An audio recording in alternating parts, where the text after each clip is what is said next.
Assalamualaikum warahmatullahi wabarakatuh. Bismillahirrahmanirrahim. Alhamdulillahirabbil alamin. Wa bihi nasta'inu ala umurid dunya waddin. Allahumma sholli wa sallim wa barik ala habibina wa syafi'ina sayyidina wa maulana Muhammadin wa ala alihi wa ashabihi wa man tabi'ahum bi ihsanin ila yaumiddin. Bismillah. Mari kita lanjutkan ngaji kita. Kita lanjutkan belajar kita. Jadi ngaji kita ini hakikatnya memang belajar. Makanya tidak usah khawatir, isi ngaji kita tidak bernilai fatwa, bahkan mungkin juga bukan tausiah. Pertama-tama ngaji kita ini nambah wawasan, nambah pengetahuan, menetapi jalan ilmu, menetapi kewajiban kita untuk mencari ilmu. Jadi mari diluruskan niatnya. Karena sifatnya mencari ilmu, mungkin saja pengetahuan-pengetahuan, wawasan-wawasan yang kita temukan dari penjelajahan keilmuan kita, ada yang tidak cocok, ada yang tidak sesuai, ada yang tidak nyambung sama hidup kita, ya tidak apa-apa, berarti tidak usah dipakai. Filsafat itu kan target utamanya tidak sekedar menemukan kebenaran, tapi lebih jauh dari itu menetapi kebijaksanaan. Kebijaksanaan itu ketika kebenaran kita kelola dalam hidup kita sesuai dengan porsi dan proporsinya. Makanya kadang-kadang ada juga kebenaran yang kita mau menjalankan tapi tidak nyambung sama hidup kita. Mungkin level kita belum nyampe, mungkin situasi kita belum memungkinkan, dan lain sebagainya. Di situ berarti kita tidak sekedar menetapi kebenaran, tapi juga memperhatikan kebijaksanaan. Dan itulah yang dicintai oleh filsafat. Oke, malam ini kita ada di sesi yang baru. Sengaja di sesi yang baru ini kita ambil tema yang berbeda dari bulan-bulan sebelumnya. Bulan ini, bulan Juli, kita mulai dengan ke barat lagi. Jadi seperti biasa ya, ngaji kita ini kadang ke barat, kadang ke timur, kadang ke Islam, kadang ke Indonesia, macam-macam, nambah wawasan yang penting. Jadi malam ini kita ke barat lagi, bertemu para filosof barat.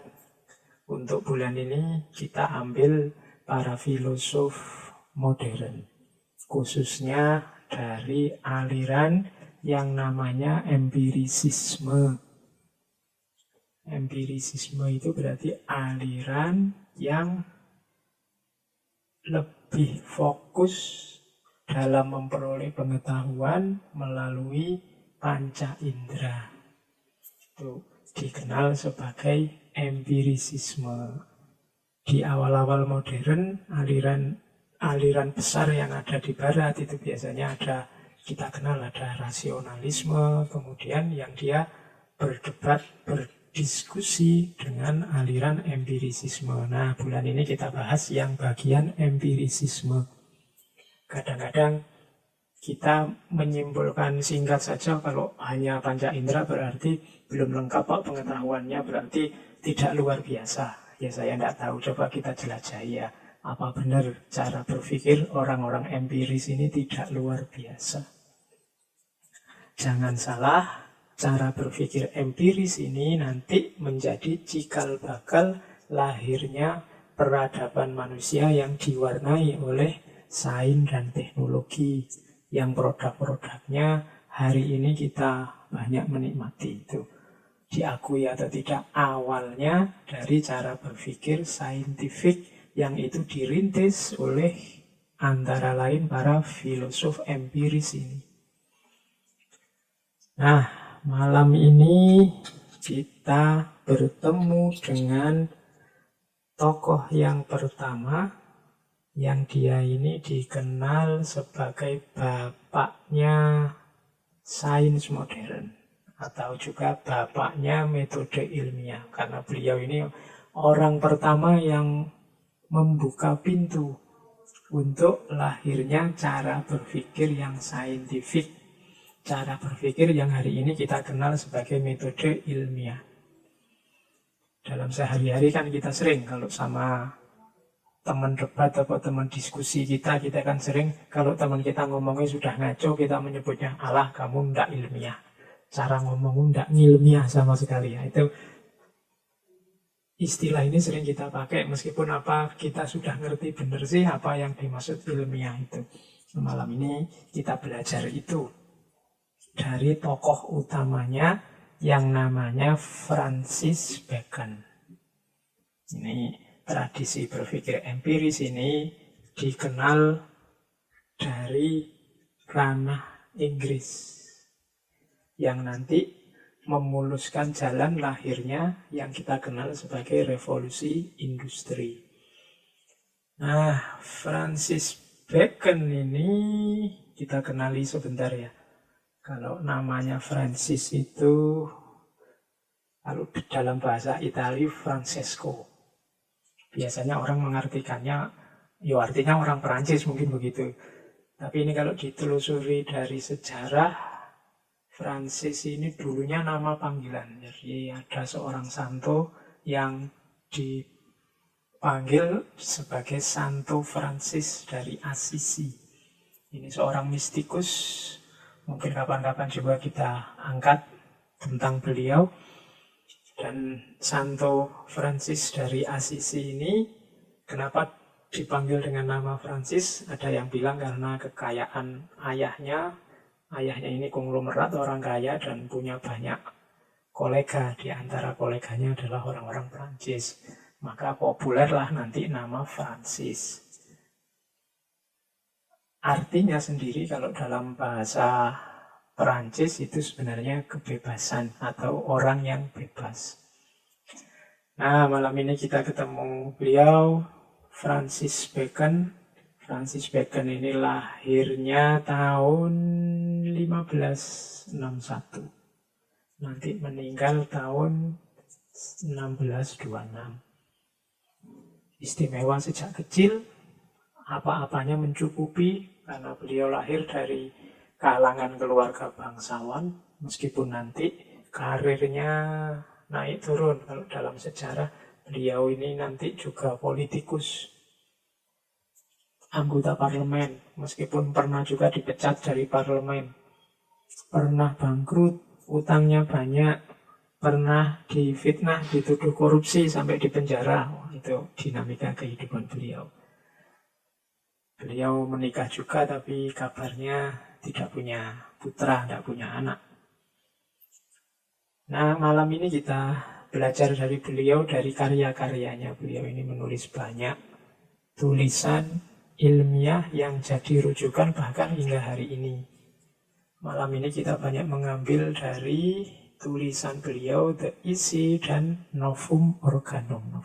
Novum Organum itu instrumen baru kalau diterjemahkan dalam bahasa Indonesia.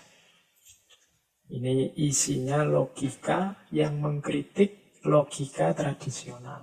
Nanti dikenal gagasan beliau ini sebagai logika modern. Jadi beliau ini bapaknya logika modern. Beliau sangat menggemari apa yang hari ini kita sebut penelitian dengan metode ilmiah. Bahkan nanti karya terakhir beliau itu judulnya New Atlantis. Ini ceritanya agak semacam novel tentang sebuah negeri yang seperti judulnya, namanya New Atlantis. Kalau Atlantis itu kan diceritakan di Plato bahwa ada sebuah negeri yang makmurnya luar biasa, sebuah negeri yang majunya luar biasa zaman dulu.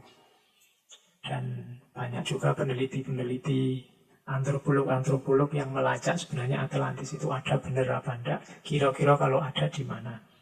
Bahkan kalau teman-teman masih ingat kan beberapa tahun yang lalu, booming buku yang menyatakan bahwa Atlantis itu sebenarnya adanya di Indonesia kita ini.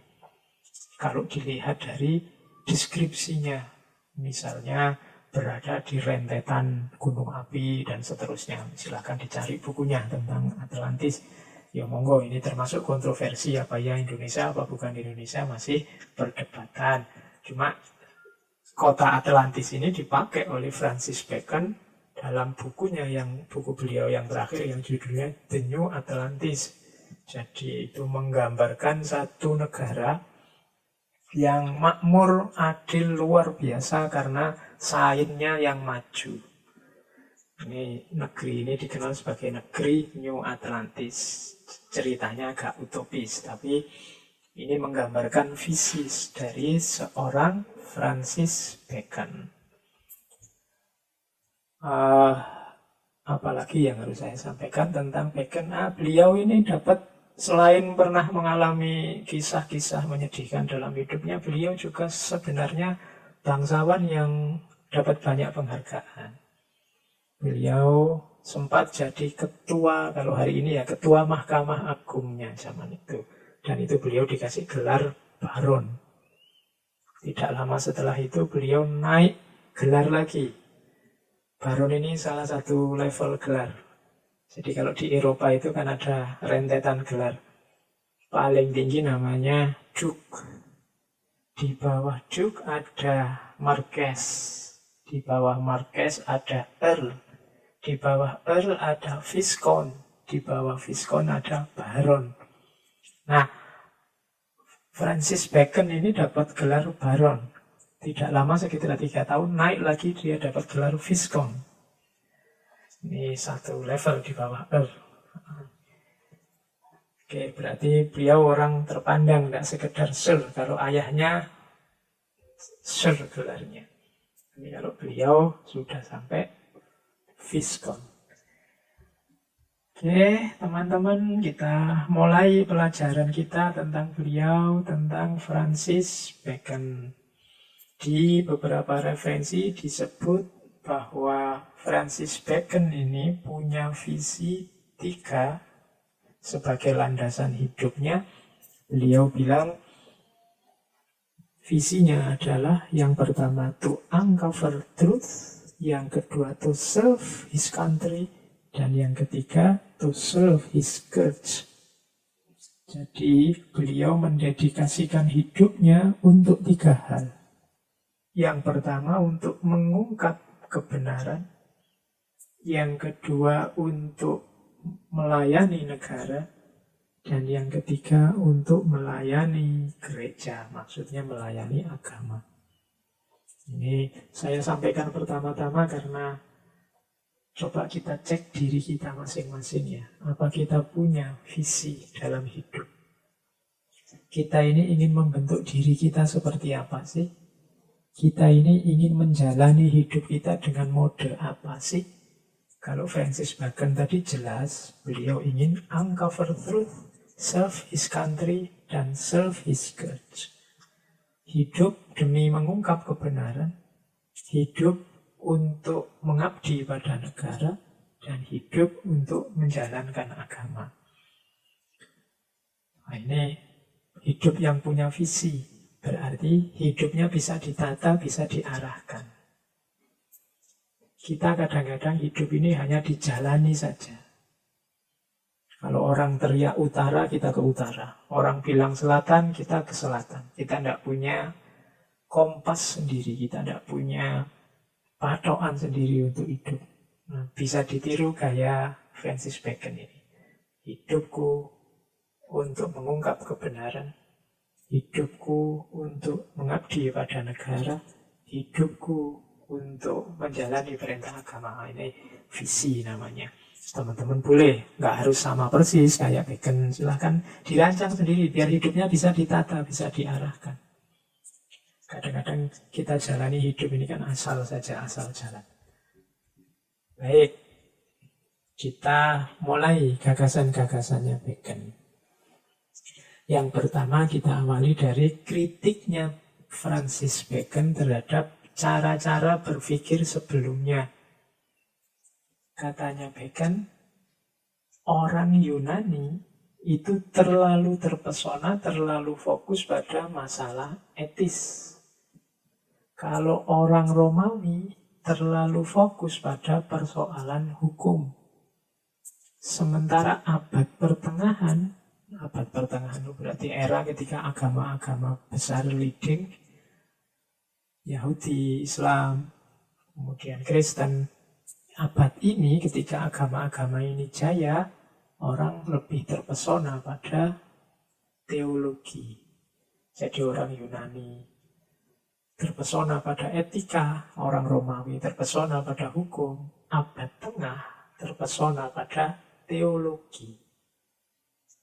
Bahkan katanya Francis Bacon, ilmu pengetahuan di abad tengah itu jadi pelayannya teologi, jadi abdinya teologi. Nah, yang dikritik oleh Bacon apa? Ketika manusia menyisihkan ilmu pengetahuan yang dimaksud berarti yang hari ini kita sebut sains, jadi pengembangan pengetahuan indrawi, itu banyak ruginya untuk manusia kalau ini ditinggal. Ya benar sih katanya Bacon, pengetahuan indrawi itu tidak segalanya. Tapi kuncinya kemajuan manusia itu mengendalikan dunia. Dan mengendalikan dunia itu dan memajukan peradaban itu ya kuncinya mengelola hal-hal yang indrawi, yang kelihatan, katanya Bacon. Kita tidak bisa menguasai dunia, kita tidak bisa memanfaatkan dunia kalau kita tidak ngerti ilmunya. Dan ini gerbang pertama, kuncinya kemajuan, katanya Bacon. Dan ini dilupakan oleh orang Yunani maupun orang Romawi, termasuk abad tengah, yang menonjol dengan teologinya. Ilmu pengetahuan agak berbelakang. Padahal kuncinya kemajuan peradaban, katanya Bacon, adanya di ilmu pengetahuan. Penguasaan kita terhadap hal-hal yang ada di sekeliling kita. Nah, dijelaskan sedikit oleh Francis Bacon, tugasnya manusia memang menaklukkan alam biar bisa hidup maju. Banyak orang salah paham tentang istilah menaklukkan alam ini. Jadi menaklukkan alam dipahami kita menjajah alam, menang-menangan di atas alam. Katanya Bacon tidak begitu. Yang disebut menguasai alam itu istilahnya Bacon, natura non nisi parendo vincitur. Alam hanya dapat ditaklukkan dengan cara mematuhinya.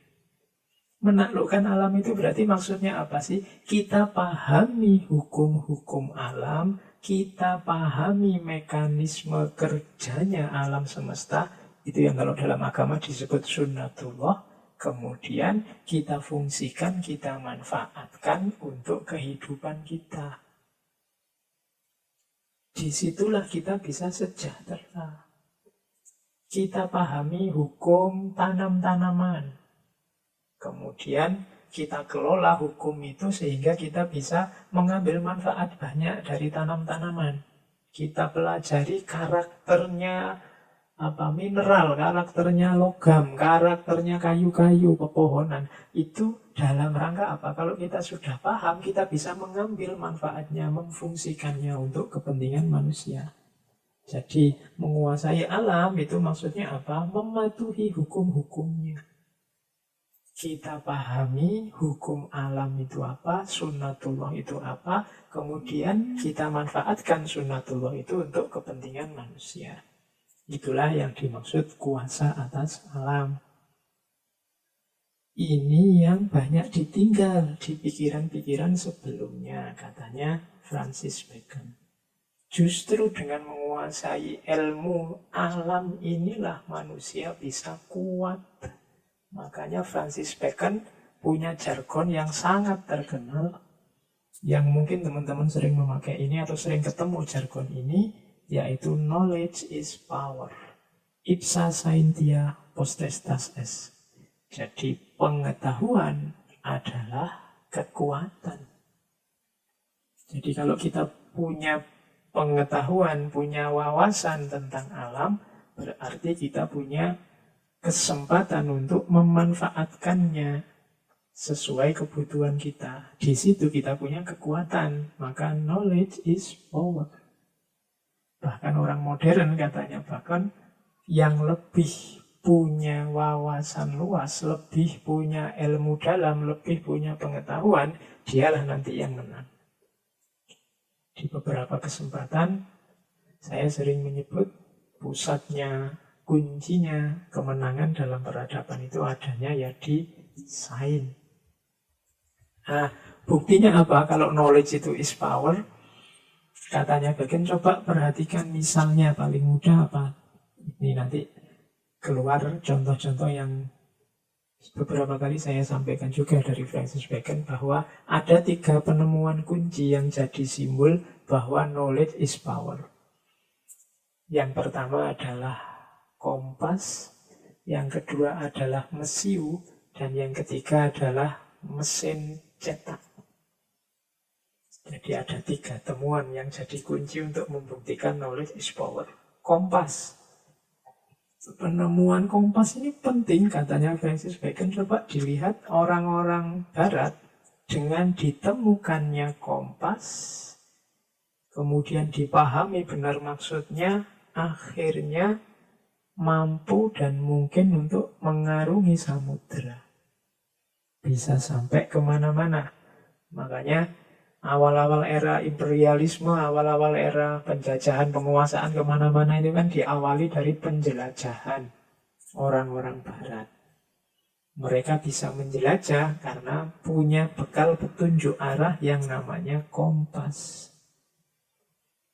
Mungkin orang barat bukan penemu pertama, tapi mereka bisa memanfaatkan kompas untuk kepentingan yang lebih besar. Itu contoh temuan yang menunjukkan knowledge is power. Kalau tidak ngerti tentang arah atau tidak ngerti bagaimana menggunakan kompas, ya tidak bisa mengarungi samudera. Itu contoh knowledge is power yang pertama. Yang kedua apa? Mesiu.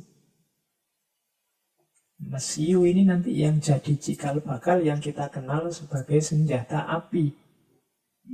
Wah, ini loncatan luar biasa. Kita di timur, itu di Jawa misalnya ya kan, andalannya keris, senjata-senjata yang jarak dekat, yang kalau perang itu ya harus tabrakan.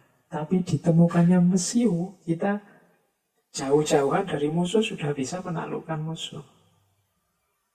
Jadi mesiu kabarnya juga bukan awal ditemukannya di barat. Mungkin sebelum barat bisa memanfaatkan teknologi mesiu sudah dipakai oleh Cina. Tapi barat bisa menggunakan mesiu dengan lebih efektif, melahirkan senjata api, melahirkan kemenangan-kemenangan dalam perang.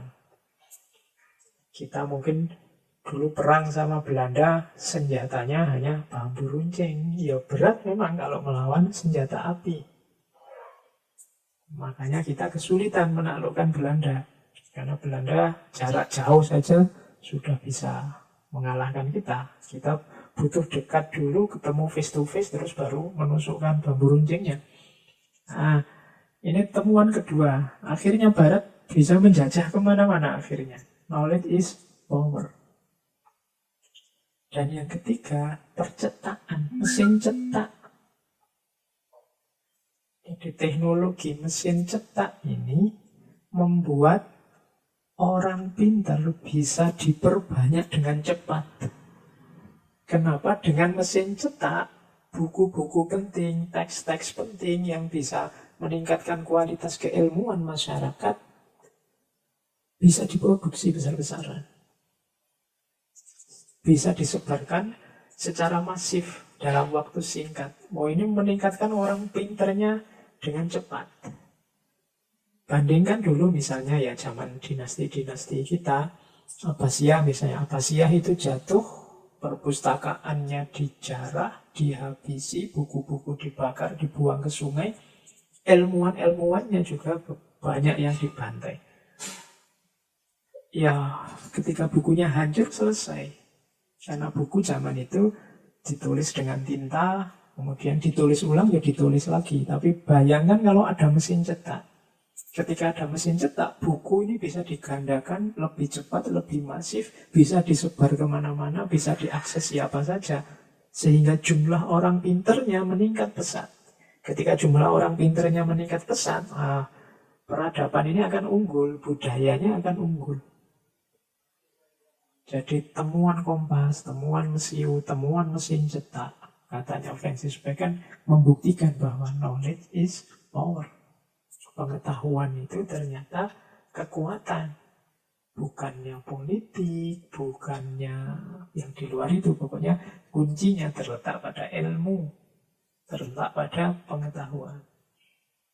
Jadi diawali dari kritiknya kepada cara berpikir sebelumnya yang melalaikan sains, melalaikan ilmu pengetahuan, kemudian ditegaskan dengan jargon knowledge is power, masuklah nanti Francis Bacon pada caranya terus gimana.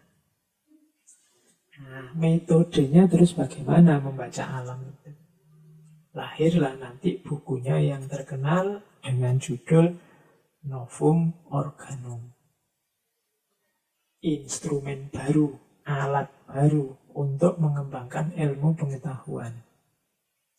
Di Novum Organum ini pertama-tama Francis Bacon mengkritik logika lama, logika tradisional yang dikenal, mungkin teman-teman yang belajar filsafat mungkin kenal istilah silogisme. Ini kan populer sekali bagi yang belajar logika. Nah, Novum Organum mengkritik silogisme ini. Silogisme ini contohnya begini loh. Setiap mahasiswa ikut ujian. Saya mahasiswa, maka saya ikut ujian, kan begitu. Atau teman-teman sering pakai contoh yang paling mudah. Setiap manusia pasti mati. Saya manusia, berarti saya mati, kan begitu. Nah, ini dikritik oleh Francis Bacon. Cara berpikir seperti ini tidak menghasilkan sesuatu yang baru. Dia hanya mengulang kesimpulan lama. Tadinya kan diteliti, oh ternyata setiap manusia mati. Kan terus saya manusia, oh berarti saya juga mati. Ini kan cuma mengulang yang sebelumnya juga sudah tahu kalau setiap manusia itu mati. Sebelumnya kita juga sudah tahu kalau setiap mahasiswa itu akan ujian. Nah, katanya Francis Bacon, logika semacam ini hanya mengulang apa yang sebelumnya diketahui, hanya menegaskan, memperkuat apa yang sebelumnya diketahui. Tidak akan lahir teori baru, tidak akan lahir hukum-hukum baru. Kenapa? Tidak mempertimbangkan siapa tahu ada fakta yang baru, siapa tahu ada situasi yang baru, siapa tahu ada mahasiswa yang nggak pakai ujian langsung lulus. Hari ini gara-gara corona kan mungkin ada yang begitu. Sudahlah, tidak ada ujian, diulang, dinilai dari yang kemarin-kemarin saja misalnya. Kan ada situasi-situasi khusus. Ini tidak bisa kalau hanya pakai logika. Harus diamati langsung ke lapangan. Harus dilihat secara empiris, dilihat kenyataannya di lapangan. Jadi berhenti hanya dengan bermain logika tidak menambah, tidak mengembangkan, tidak melahirkan wawasan dan ilmu yang baru. Harus masuk ke ranah empiris. Cara berpikir silogisme yang seperti saya contohkan tadi, itu kalau dalam logika namanya deduksi. Biasanya didefinisikan mudahnya berpikir dari umum ke khusus. Nah, Francis Bacon menawarkan kebalikannya, jangan deduksi, tapi induksi. Induksi itu berpikir dari khusus ke umum. Berpikir dari khusus ke umum itu dilihat dulu faktanya di sini, faktanya di situ, faktanya di sana, kemudian baru disimpulkan. Jadi bukan disimpulkan dulu di awal, kemudian dilihat faktanya yang sesuai. Ini kan gaya deduksi. Jadi itu kritiknya Francis Bacon pada logika tradisional. Pelopornya logika tradisional ini Aristoteles. Katanya Francis Bacon, logika Aristoteles ini punya 3 kelemahan mendasar. Kelemahan mendasarnya apa? Katanya Francis Bacon, yang pertama, cara mengumpulkan datanya tidak kritis. Karena Francis Bacon ini terkenal dengan antara lain metode eksperimennya. Kalau kita ingin melihat sesuatu, data jangan asal dicomot, tapi dipilih yang benar-benar sesuai. Tidak sekedar ngambil data, tidak sekedar, pokoknya kayak tadi ya, misalnya contoh gampangnya begini, tidak sekedar setiap mahasiswa ujian, misalnya coba dicek, mahasiswa yang ujian itu mahasiswa yang seperti apa. Kira-kira semua jenis mahasiswa ujian enggak? Ada berapa jenis sih mahasiswa itu? Macam-macamnya mahasiswa itu apa saja sih? Dan seterusnya. Dalam setiap situasi sama enggak harus ada ujian. Nah, ini namanya mengumpulkan data secara kritis. Tidak sekedar melihat di lapangan. Nah, itu kritik yang pertama dari Francis Bacon pada Aristoteles. Karena mengumpulkan datanya tidak kritis, terus kritik kedua, akhirnya apa? Aristoteles itu kesusu, kalau bahasa Jawanya kesusu, terburu-buru melakukan generalisasi. Baru lihat 1, 2, 3 orang, sudah kesusu disimpulkan untuk semuanya. Cenderung terburu-buru. Karena memang tadi cara mengumpulkan datanya kurang kritis. Diawali hanya dari asumsi-asumsi awal yang tadi, yang semua mahasiswa ujian kayak itu. Akhirnya apa? Terburu-buru melakukan generalisasi. Melihat satu santri ini ngantukan, santri yang itu ngantuk, santri yang ini ngantuk. Oh, berarti semua santri mudah ngantuk misalnya. Nah, itu mengeneralisasi yang terburu-buru. Berapa jumlah santri, kemudian apakah 3 orang ini representatif, dan seterusnya. Nah, ini kelemahan kedua dari logika Aristotelian. Kelemahan ketiga. Nah, kelemahan ketiga, modelnya Aristoteles adalah yang tadi deduksi. Dia sih deduksi itu diawali dari melihat lapangan, terus disimpulkan secara umum. Nah, umumnya ini karena terburu-buru, seringkali tidak nyambung. Jadi tidak nyambung dengan kenyataannya. Tidak melihat ada fakta yang berbeda atau ada bukti yang negatif. Tidak mencari bukti yang negatif, hanya mencari bukti yang cocok.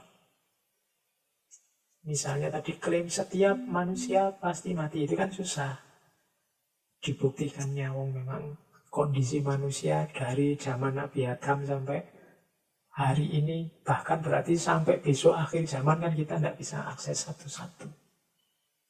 Di-fullkan juga susah untuk memahami semua datanya. Kalau di model Aristoteles, akhirnya terjadi generalisasi yang terburu-buru. Kalau dilihat faktanya kan tidak mungkin. Maka fokuslah pada selain data-data yang sesuai, juga fakta yang tidak sesuai, atau yang disebut yang negasinya, yang negatif. Kalau hanya 3 orang mahasiswa tadi yang ujian, apa ya sih semua mahasiswa ujian? Kira-kira apa tidak ada mahasiswa yang tidak ujian? Nah, ini namanya mencari data yang negatif. Yang ini tidak ada dengan di model silogisme itu. Kritiknya Francis Bacon. Jadi itu kritik terhadap logika Aristotelia. Terus ini bahasanya sangat filosofis malam ini. Temanya logika, kita pahami pelan-pelan saja ya. Pokoknya diniati nambah wawasan, cari ilmu. Kritik selanjutnya diarahkan oleh Francis Bacon pada aliran yang namanya rasionalisme. Ya, ini di depan tadi saya bilang ya, ada rivalitas antara rasionalisme dan empirisisme. Kalau rasionalisme antara lain dulu kita kenal misalnya René Descartes. Ini eranya agak dekat sebenarnya. Tahun hidupnya mungkin sejajar antara René Descartes dengan Francis Bacon.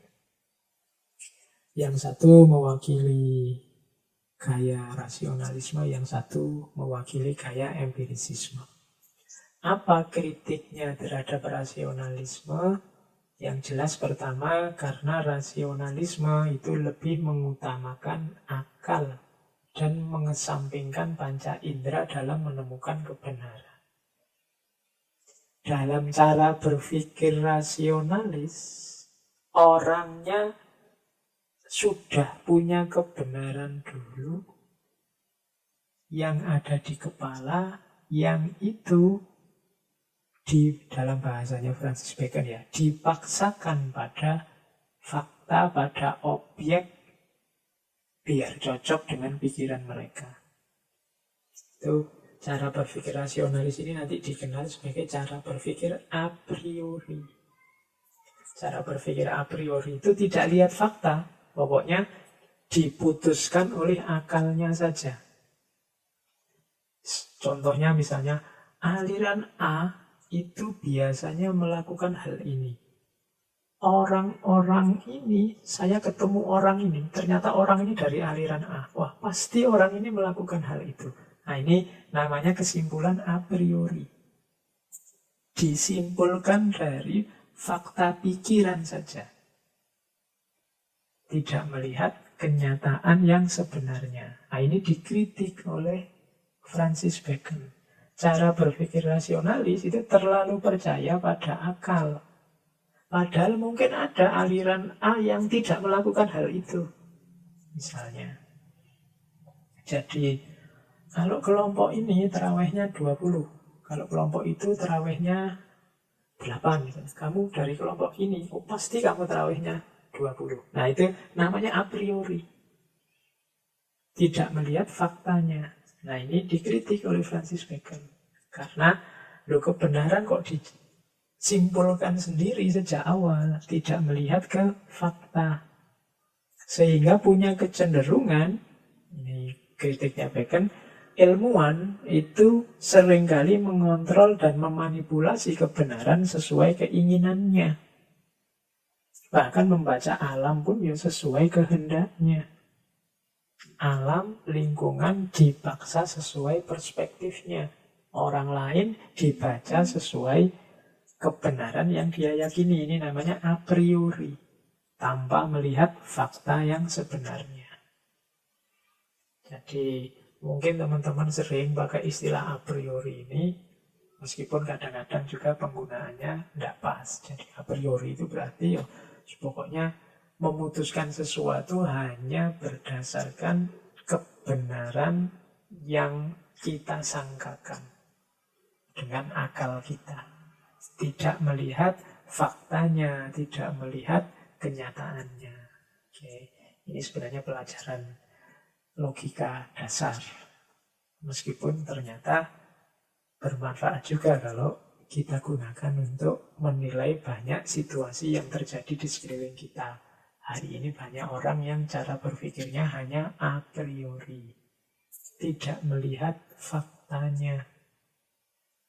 Ya contoh sehari-hari kan sering kita lakukan. Mungkin kita jalan di luar terus lihat orang pakai tato misalnya. Wah ini mesti preman ini. Nah itu a priori namanya. Apa iya? Apa kamu kenal dia? Apa kamu ngerti dia? Sudah dijudge lebih awal hanya berdasarkan prasangka akal kita. Tidak mengetahui faktanya, kenyataannya yang sejati. Dan ini dikritik oleh Francis Bacon. Tidak begitu untuk menemukan kebenaran. Untuk menemukan kebenaran, ya harus masuk ke dalam melihat data dan faktanya, kenyataannya. Nah, terus Francis Bacon punya analogi yang menarik. Bacon ini punya analogi laba-laba, semut, dan lebah. Ya, ini katanya Francis Bacon, kita jangan seperti laba-laba. Kenapa? Laba-laba itu senengannya kegemarannya memintal jaringnya dari apa yang ada di tubuhnya. Nah, memintal jaring dari apa yang ada di tubuh itu seperti tadi, berpikir yang a priori. Jadi pokoknya kebenarannya sudah ada dalam dirinya. Kemudian dunia di sekelilingnya dipaksa cocok dengan kebenaran yang sudah ada di kepala ini. Ini seperti laba-laba yang memintal jaring yang ada di tubuhnya. Yang kedua, semut. Kalau semut itu binatang kecil yang kerjaannya semata-mata mengumpulkan makanan saja. Ini kebalikannya. Kalau semut tidak dari dalam dirinya, tapi mencari dari luar, dari mana-mana. Cuma semut ini bisanya mengumpulkan saja. Katanya Bacon, harusnya kita seperti lebah. Lebah itu mengumpulkan seperti semut, tapi dia milih yang relevan, yang cocok untuk dirinya. Dia menata apa yang dia ambil. Dia ngambil yang paling bagus, yang paling cocok, dibawa ke sarangnya, kemudian melahirkan madu. Itu kan prosesnya indah, hasilnya juga indah. Tidak asal mengumpulkan seperti semut atau tidak peduli kiri kanan, hanya memintal jaringnya sendiri seperti laba-laba. Jangan seperti laba-laba yang kebenaran mati hanya ada di kepalamu saja, tidak peduli kenyataan yang ada. Jangan seperti semut yang bisanya hanya ngumpul data saja. Tidak bisa milih, tidak bisa memilah mana yang cocok, mana yang relevan, mana yang sesuai, tapi jadilah seperti lebah. Mengumpulkannya dengan cantik, dan beberapa ayat Al-Quran kan menjelaskan tentang istimewanya lebah ini. Lebah ini dari bunga dia mengambil sarinya. Lebah ini nempel pada bunga tapi tidak merusak. Bahkan kabarnya malah membantu penyerbukan. Nanti hasil dari mengambil dari bunga jadinya juga luar biasa. Dia jadi madu, jadi propolis yang sangat bermanfaat. Nah, Francis Bacon dengan analogi ini ingin kita seperti lebah. Lebah itu seperti apa sih? Lebah itu katanya Bacon seperti metodeku yang nanti kita kenal sebagai metode induktif modern. Kalau yang semut tadi mewakili metode induktif tradisional. Metode induktif tradisional itu metode induktif lama yang asal ngumpul, tidak milah, tidak milih seperti saya bilang tadi. Sementara laba-laba itu cara berpikir yang deduktif, yang sudah punya kebenaran sendiri, yang di sekelilingnya mau dicocokkan dengan kebenaran yang ada di kepalanya. Jangan seperti laba-laba yang deduktif, jangan seperti semut yang induktif tradisional, jadilah seperti lebah yang induktif modern. Nah, ini menariknya penjelasan dari Francis Bacon. Nah, apa sih induktif modern itu? Yang nanti juga kita kenal sebagai induktif empiris. Induktif empiris itu jenis pengetahuannya. Kalau yang deduktif tadi namanya a priori, kalau yang ini namanya a posteriori. A posteriori itu berarti memahami dari alam. Memahami alam dari alam. Memahami sesuatu dari sesuatu itu sendiri, dari faktanya. Bukan dari asumsi-asumsi kita, bukan dari prasangka-prasangka kita. Itu namanya a posteriori. Jadi jenisnya a posteriori, lawannya a priori tadi. Kemudian kuncinya apa? Observasi dan eksperimen.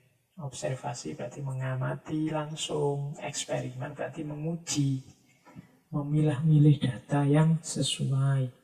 Jadi kuncinya di situ, tidak sekedar ditebak-tebak pakai pikirannya sendiri. Kemudian alatnya namanya sensation. Sensation itu ya panca indera kita. Jadi yang sifatnya objektif, mata untuk melihat, telinga untuk mendengar, dan seterusnya. Cirinya apa? Kemudian induktif empiris itu yang pertama bukan subjektivitas. Jadi memahami sesuatu harus objektif cirinya. Jadi bukan prasangka pribadi, bukan keinginan pribadi. Biarkan objeknya berbicara tentang dirinya sendiri. Kemudian yang kedua katanya Bacon bukan pragmatis. Bukan pragmatis itu berarti apa? Tidak karena tujuan tertentu, karena biasanya tujuan tertentu ini membelokkan cara kita membaca objek, cara kita membaca sesuatu. Biasanya kita punya ingin cari untung, ingin target ini, ingin target itu. Jadinya membacanya tidak bisa objektif. Jadi itu namanya pragmatis. Hanya untuk memenuhi kebutuhan kita saja, keinginan kita saja, itu namanya pragmatis. Dan induktif empiris bukan pragmatis. Kemudian yang ketiga bukan abstrak. Jadi sifatnya ya konkret, kelihatan, bisa diukur, sehingga tidak menebak-nebak. Jadi melihat apa adanya, menjelaskan apa adanya. Bukan melalui prasangka-prasangka, tidak disibukkan oleh tujuan-tujuan di luar itu. Nah itu semua ini yang kita kenal nanti sebagai induktif empiris. Manfaatnya apa induktif empiris itu? Berarti apa? Ilmuwan dilatih, diarahkan untuk melihat kenyataan secara objektif. Bukan kenyataan dari kacamata kita saja, dari perspektif kita saja.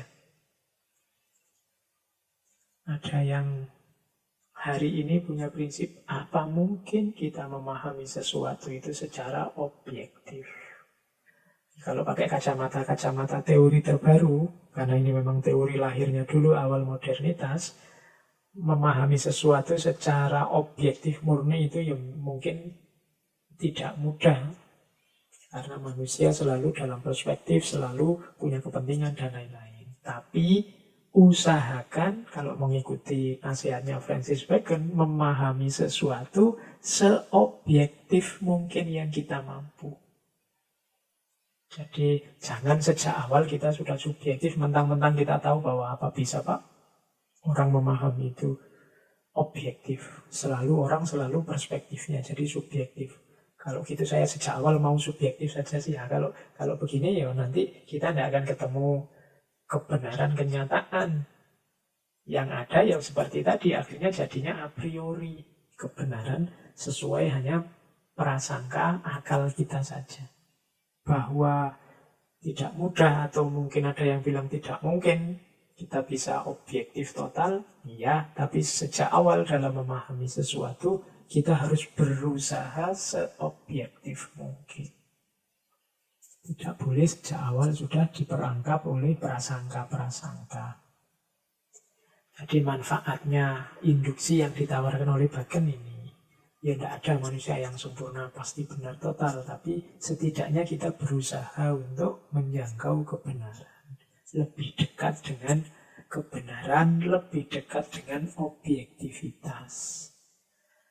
Yang kedua, kegiatan ilmiah akhirnya kalau dengan modelnya Bacon ini tidak menjadi kegiatan yang ideologis.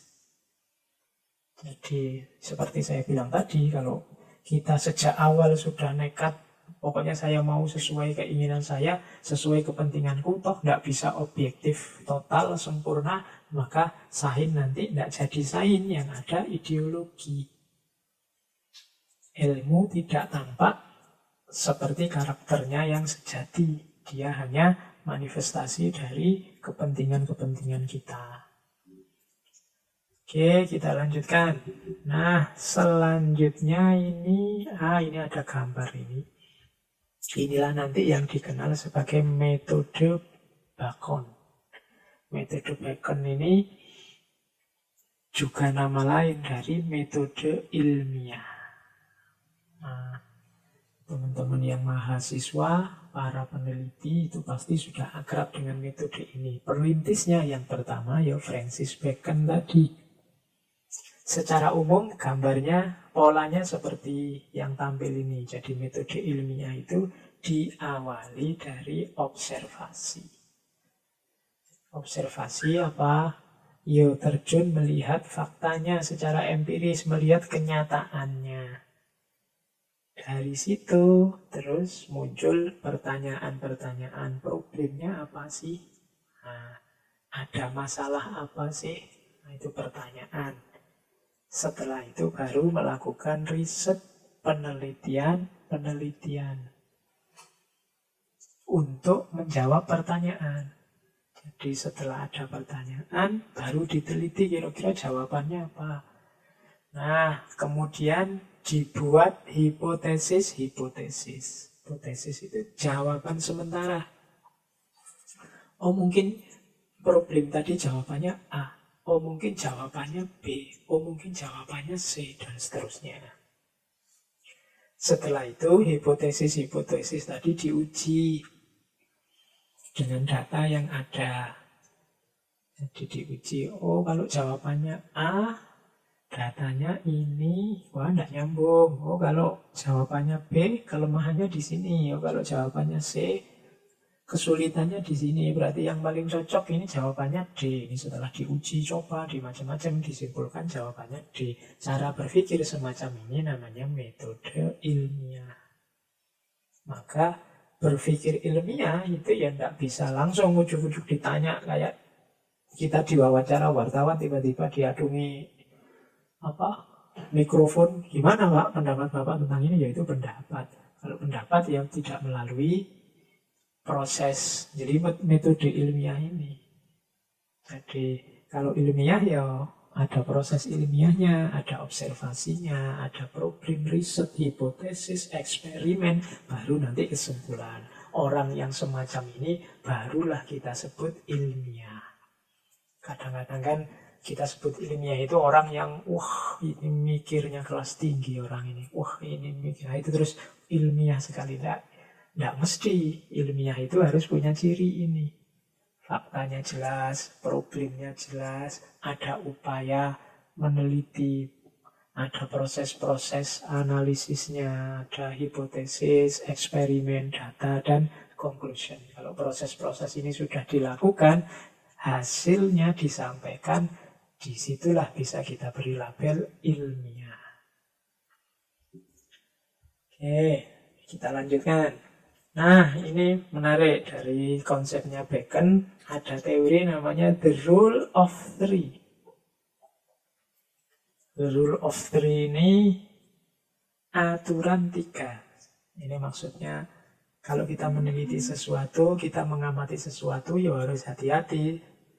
Tidak sekedar terlihat berarti benar. Tidak sekedar berjalan berarti cocok. Harus diuji lagi. Makanya tidak sekedar observasi, ada juga eksperimen. Katanya Bacon, the rule of three itu, if something happens once, it is chance. If something happens twice, it is coincidence. If something happens 3 times, it is significant. Ini maksudnya hati-hati sebelum menyimpulkan sesuatu. Kalau kita melihat sesuatu hanya sekali, itu chance. Chance itu ya kesempatan.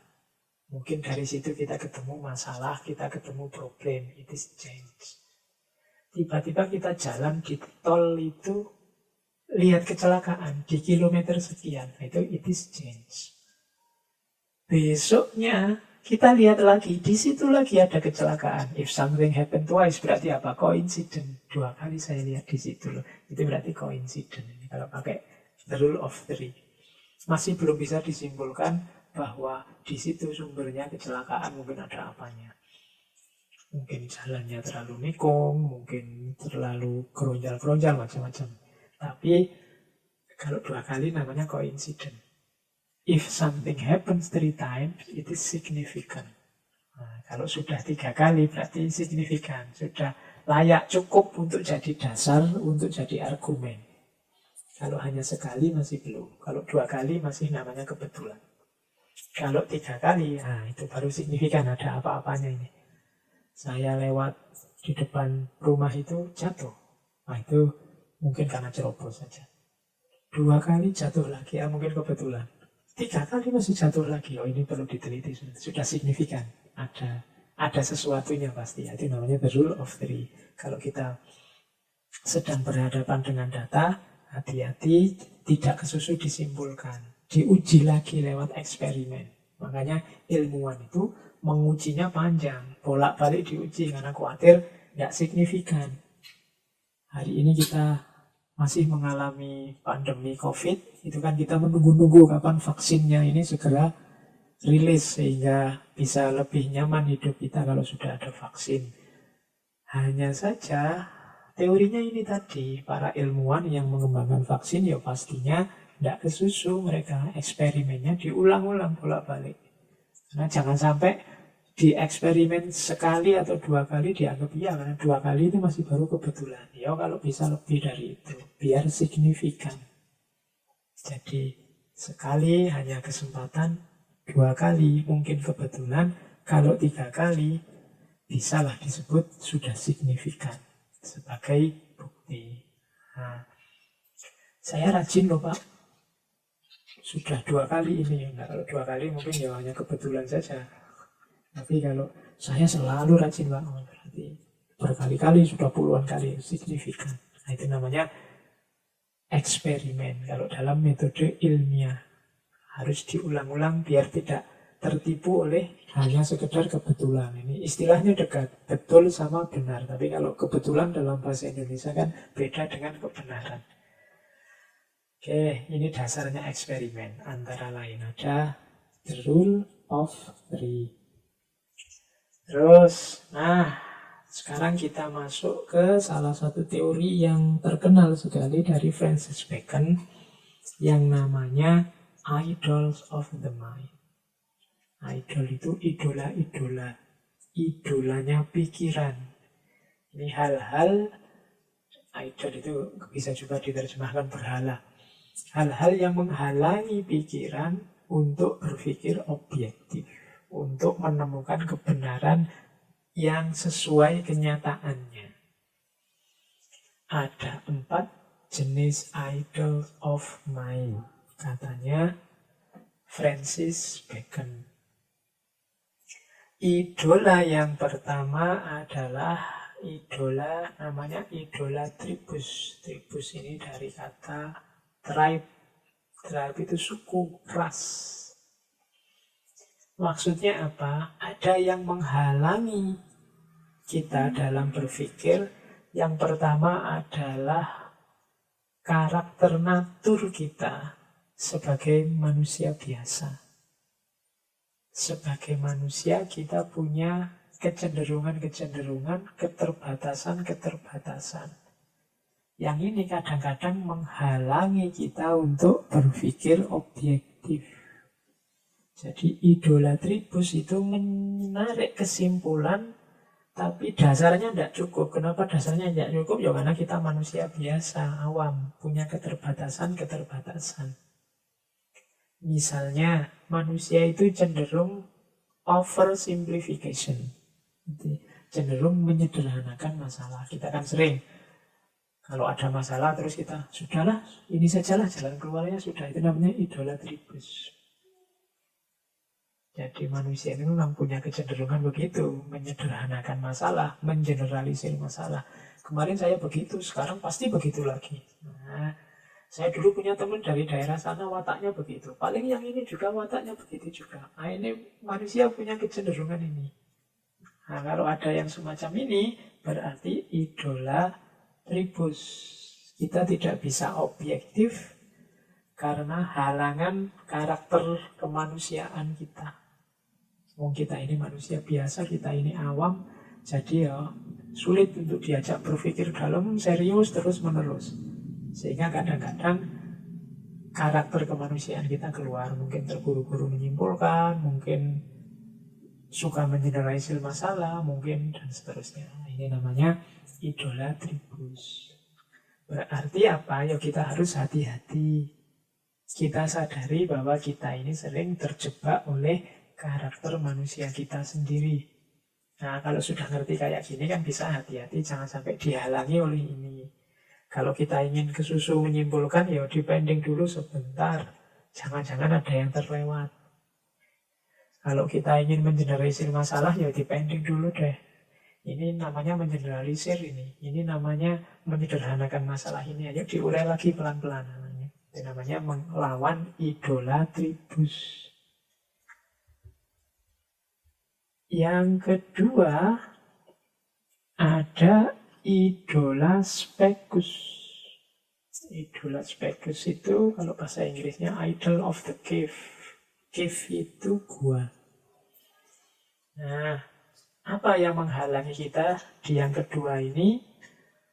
Yaitu kita sering tidak bisa berpikir objektif karena terhalang oleh gua pikiran kita sendiri. Gua pikiran itu maksudnya prasangka-prasangka kita, a priori kita, dan seterusnya. Jadi kita kayak orang di dalam gua yang hidup dalam pikiran kita sendiri. Jadi misalnya kita sejak kecil belajarnya tentang ini, terus akhirnya yang kita tahu ya hanya tentang ini. Akhirnya apa? Kita seperti dalam gua pikiran kita itu, yang kita tahu itu. Sehingga kita memahami sesuatu ya hanya berdasarkan yang kita tahu di pikiran kita ini. Itu namanya idola spekus. Mungkin kita terpengaruh oleh buku-buku, mungkin kita terpengaruh oleh guru, ustadz yang kita kagumi, dan kita tidak bisa keluar dari situ. Memahami sesuatu hanya dengan dasar itu namanya idola spekus. Jadi prasangka kita, a priori kita, prejudice kita ketika memahami sesuatu. Nah, ini harus kita sadari. Jadi ini penting untuk disadari biar kita tidak terjebak di situ. Begitu kita memahami sesuatu dengan kayak itu, oh iya saya memahami seperti ini karena saya ini ngertinya hanya perspektif ini. Karena saya ini ikut guru yang saya yakini benar yang ini. Karena saya ini habis membaca buku yang ini. Itu kesadaran ini penting biar kita tahu bahwa kita ini tidak objektif sebenarnya. Cara kita berpikir, cara kita menanggapi sesuatu banyak diwarnai oleh prasangka-prasangka dan a priori kita sendiri. Makanya orang itu kan macam-macam tipenya. Ada orang yang lebih suka lihat kesamaan-kesamaannya. Ada orang yang lebih suka melihat perbedaan-perbedaannya. Ada orang yang telaten, memahami sampai detail. Ada yang orang yang memahami secara umum totalitasnya, tidak dipahami secara detail. Macam-macam cara berpikir orang. Ini kalau tidak hati-hati nanti jadi idol of the cave. Jadi gua kita, jadi berhala yang membuat kita tidak objektif menghadapi kebenaran. Ini hadangan yang kedua saat kita ingin berpikir objektif, yaitu idola spekus.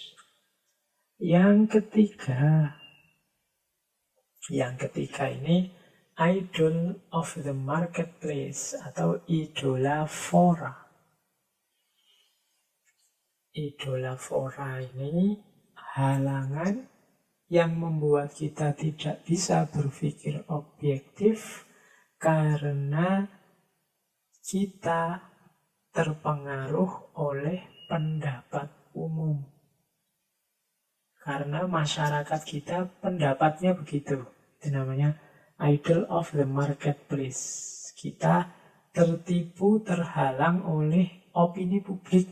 Nah, kalau bahasa hari ini itu pandangannya orang banyak. Lah orang banyak pikirannya begitu ya Pak. Jangan-jangan yang benar memang itu. Nah itu idola fora. Bukan berarti orang banyak itu pasti salah. Cuma ayo dicek sendiri secara objektif. Mungkin orang banyaknya benar.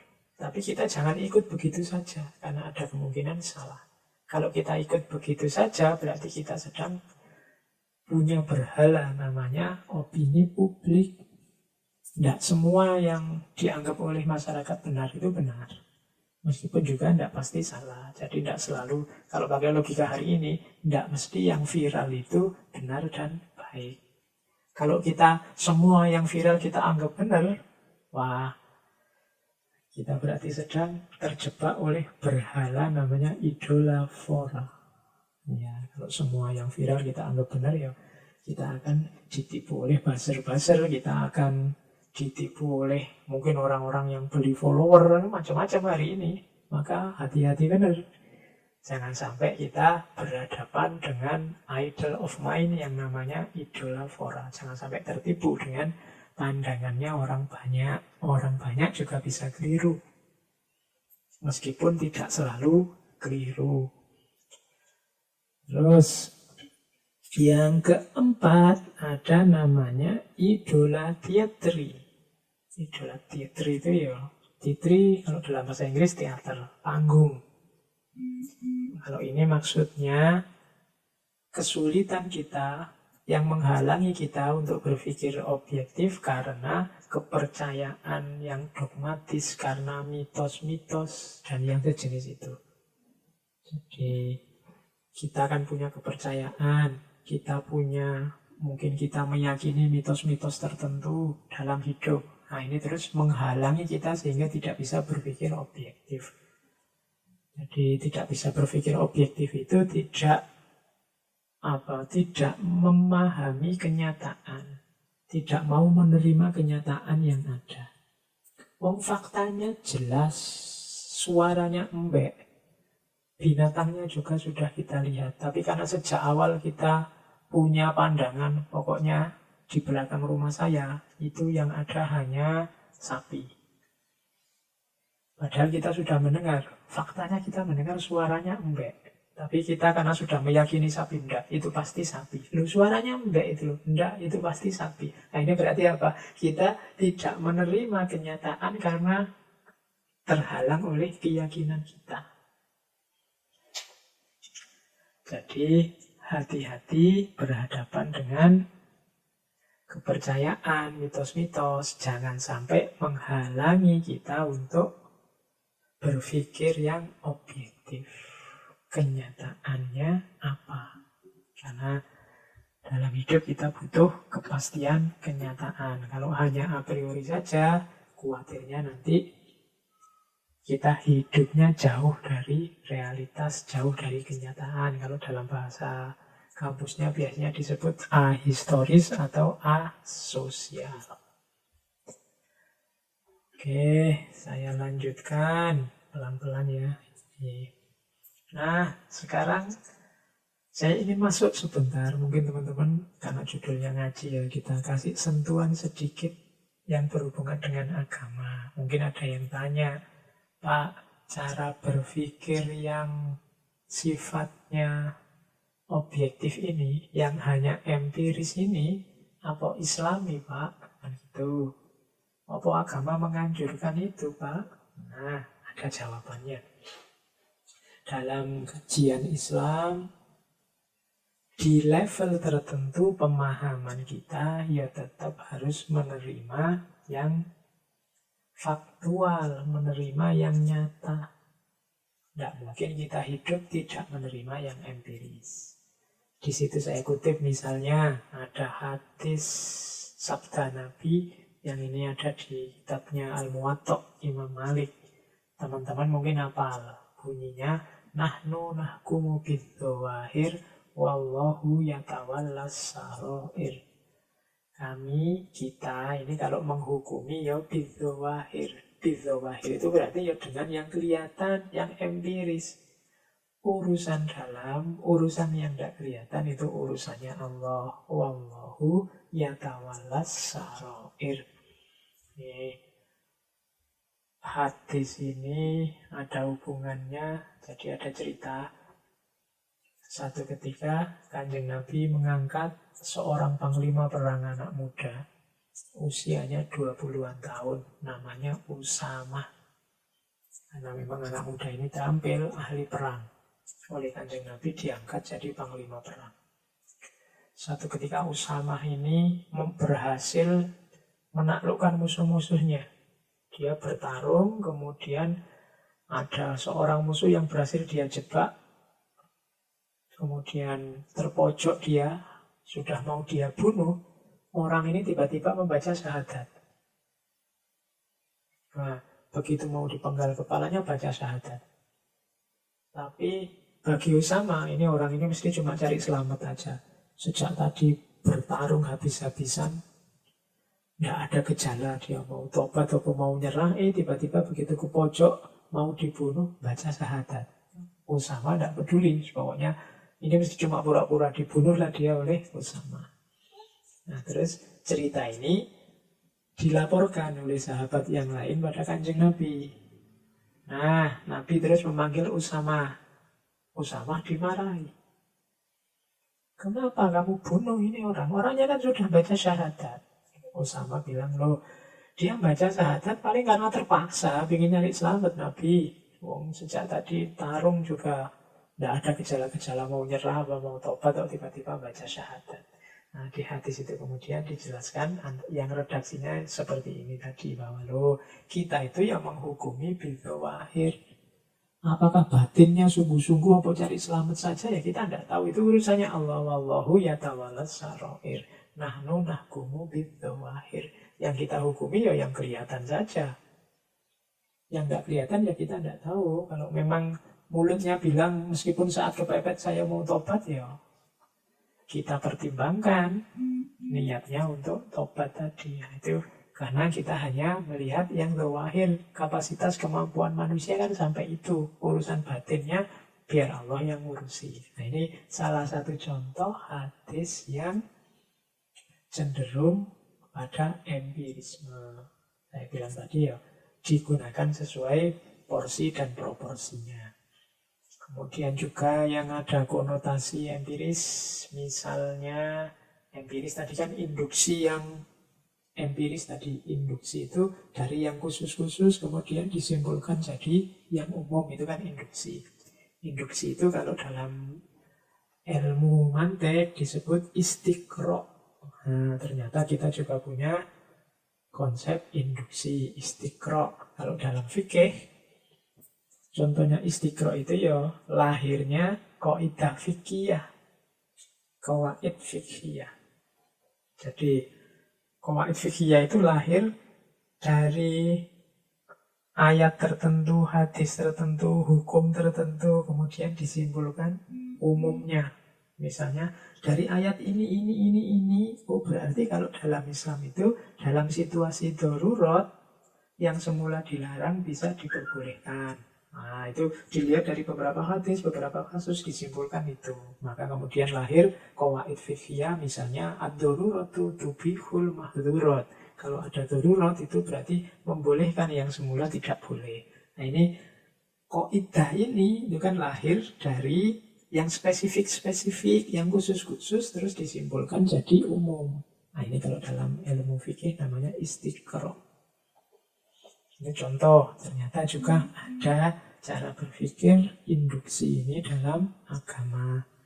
Yang terbaru, mungkin teman-teman mahasiswa tafsir, mahasiswa hadis itu hari ini ada kajian namanya Living Quran dan Living Hadis. Living Quran dan Living Hadis itu mengkaji peristiwa-peristiwa sosial, peristiwa budaya yang itu merupakan hasil hidupnya Al-Quran dan hadis di sebuah komunitas. Kalau orang mengkaji ini berarti kan melihatnya fakta di lapangannya.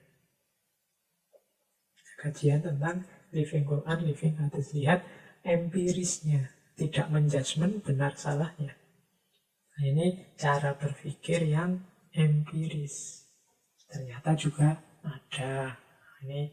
Ini sekedar ilustrasi untuk menjelaskan bagaimana ternyata metode ini yang kadang-kadang secara singkat kita komentari sudah tidak relevan lagi, ada sampai level tertentu, sampai bagian tertentu kehidupan kita butuh cara berpikir ini. Jangan dilewati. Allah menetapkan sunnatullah, hukum alam di alam semesta ini untuk kita kaji, kita pedomani, kita baca secara objektif sebagai pegangan hidup kita. Itu semua teori-teori yang fokusnya pada induksi modern yang merupakan cikal bakal lahirnya sains modern yang merupakan konsep rintisan yang hari ini kita kenal sebagai metode ilmiah. Paling tidak hari ini kita kenal itu. Untuk selanjutnya masih ada waktu, saya ingin menyampaikan beberapa, sebenarnya banyak ini, tapi semoga waktunya nyampe ya. Karena judulnya Wisdom of Francis Bacon, saya membawakan beberapa wisdom, kalimat-kalimat bijaksana dari buku-bukunya Francis Bacon. Yang paling banyak di sini diambil dari buku The Essays, Essay-nya Francis Bacon. Tadi di depan kita sudah dapat satu quote bagus, knowledge is power. Pengetahuan adalah kekuatan. Oke, sekarang kita lihat. Yang pertama, ada wisdom tentang agama. Katanya Francis Bacon, sebenarnya Tuhan telah memberikan 2 kitab, tidak hanya 1. Tentu saja kita semua tahu kitab pertama yang ditulisnya yaitu kitab suci. Namun dia juga menulis dalam tanda petik ya, kitab kedua, yaitu semua ciptaannya. Ini kalimat ini kalau dari Francis Bacon mungkin tidak terlalu familiar. Tapi maksudnya sama. Kalau dalam Islam ada kita kenal namanya ayat-ayat qauliyah dan ayat-ayat kauniyah. Ayat-ayat qauliyah itu ya kitab suci. Kalau ayat-ayat kauniyah itu alam semesta. Kita sebagai umat beragama harusnya tidak hanya terampil membaca, memahami ayat-ayat qauliyah, tapi juga canggih membaca ayat-ayat kauniyah. Berarti apa? Harusnya di antara tanggung jawab beragama kita juga menguasai sains. Ayat-ayat kauniyah ini kan nanti yang melahirkan sains. Kalau kita pelajari, kita baca, kita petakan, kita teorikan. Berarti sains juga hakikatnya juga ayat-ayatnya Allah untuk kita baca, kita pahami, kita implementasikan dalam hidup. Tidak hanya ayat-ayat qauliyah. Kalau ayat-ayat qauliyah ya pasti. Tapi kadang-kadang di kalangan umat beragama ini yang hidup hanya pemahaman pada ayat-ayat qauliyah. Sementara ayat-ayat kauniyahnya agak tertinggal. Harusnya dua-duanya hidup. Dua-duanya bisa kita baca, bisa kita eksplorasi karena dua-duanya adalah ayatnya Allah. Ini persis seperti yang disampaikan oleh Francis Bacon ini. Tuhan memberikan 2 kitab. Yang satu kitab suci, yang satu adalah ciptaannya. Semua makhluk, segala ciptaan Allah adalah pelajaran bagi kita, adalah ayat-ayatnya untuk kita baca. Oke, ini berarti pandangannya sangat religius sebenarnya. Sains itu berarti juga ayatnya Allah. Makanya ada yang bilang ulama itu tidak hanya orang yang pandai dan menguasai ayat-ayat qauliyah, tapi orang yang pandai dan menguasai ayat-ayat kauniyah juga layak kita sebut ulama.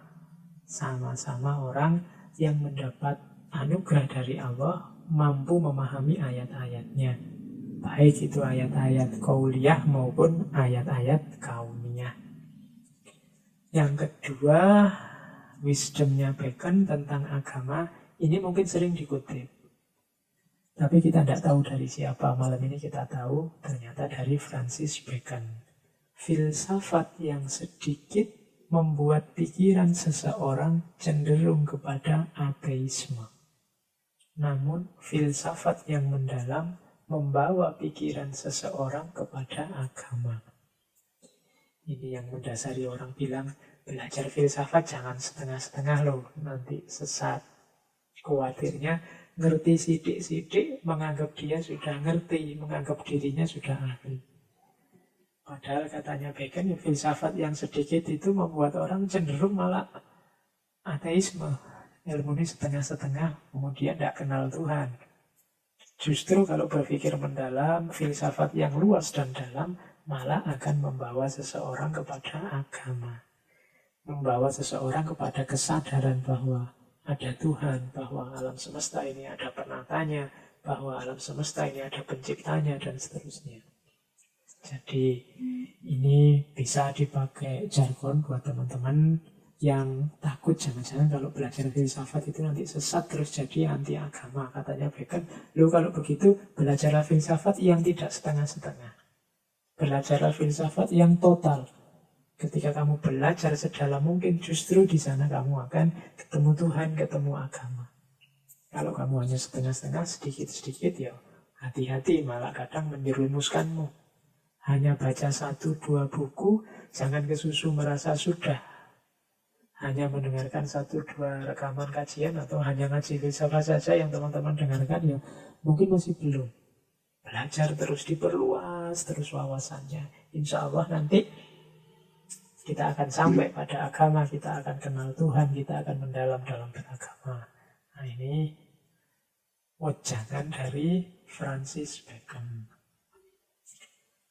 Terus ada lagi wisdom dari Francis Bacon tentang ilmu dan belajar. Ini ada quote juga yang populer, banyak quote-quote populer dari Bacon yang beberapa di antaranya sering kita dengar. Wonder is the seed of knowledge. Wonder itu rasa heran, rasa ingin tahu adalah benihnya pengetahuan. Orang yang mudah ingin tahu itu alamat orang yang akan banyak dapat pengetahuan. Logika sederhananya kan begitu. Tapi orang yang tidak banyak bertanya, orang yang merasa sudah tahu, atau orang yang tidak mudah heran, tidak mudah ingin tahu, ya pengetahuannya tidak akan tambah-tambah. Maka hidupkanlah rasa penasaran yang besar.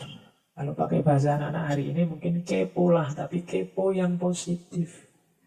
Jangan kepo untuk hal-hal yang tidak penting dalam hidupmu. Biar pengetahuan yang masuk, ya pengetahuan yang penting dan manfaat. Jadi ini sebenarnya nyambung dengan quote selanjutnya dari Francis Bacon, yaitu mana tadi? Bahwa pertanyaan yang tepat adalah setengah dari kebijaksanaan. Nah, jadi rasa penasaran, rasa ingin tahu itu adalah kuncinya pengetahuan. Tapi jangan lupa juga pertanyaan yang tepat adalah setengah dari kebijaksanaan. Maksudnya apa? Ayo kita ingin tahu, ayo kita penasaran. Berarti melahirkan pertanyaan, tapi tanyakanlah secara tepat dan tanyakanlah hal-hal yang tepat.